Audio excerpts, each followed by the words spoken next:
کہا ان سختیوں تلخیوں میں ان کی خدمت کرتا رہا، باپ کی ماں کی خدمت کرتا رہا، حتیٰ کہ والد پتہ نہیں کتنے سال کہے مجھے بھول گئے، فوت ہو گئے۔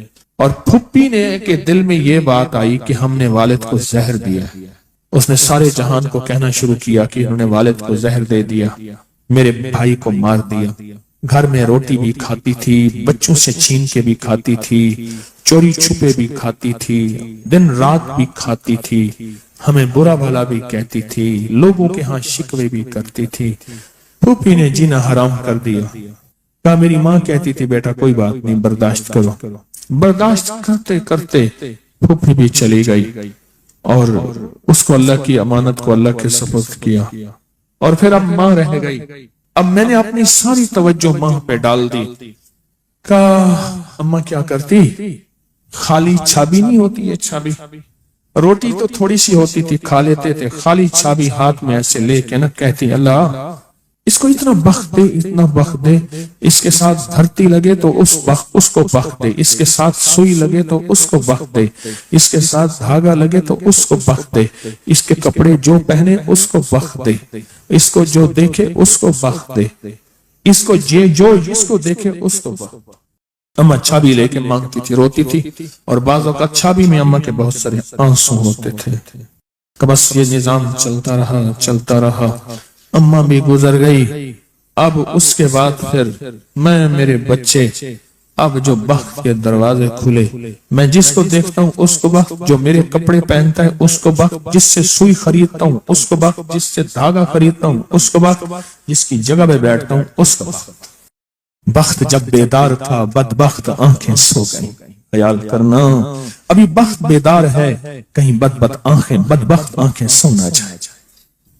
وہ دعاؤں کا ذخیرہ اس درجی کے پاس تھا، وہ دعاؤں کا ذخیرہ، پھپھی کی ناگواریوں کا ذخیرہ، ابی کی صبر کا ذخیرہ، پھپھی کی ناگواریوں کا ذخیرہ، اماں کے صبر کا ذخیرہ وہ ساتھ تھا۔ بس سہتا رہا چلتا رہا۔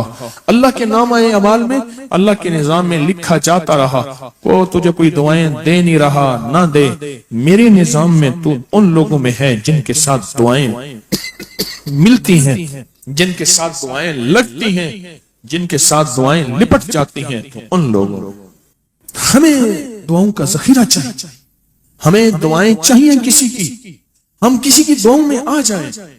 میرے حضرت فرماتے تھے نظر بد لگتی ہے نا کھا جاتی ہے، اس طرح اچھی نظر بھی لگتی ہے۔ تجھے کسی اللہ والے کی اچھی نظر لگ جائے، تجھے مرشد کی اچھی نظر لگ جائے، تجھے ماں باپ کسی درویش کی اچھی نظر لگ جائے، اور نظر تیرا کام بنا دے گی۔ جس طرح بری نظر کھا جاتی ہے، برباد کر دیتی ہے، اس طرح اچھی نظر آباد اور شاد کر دیتی ہے، با مراد کر دیتی ہے۔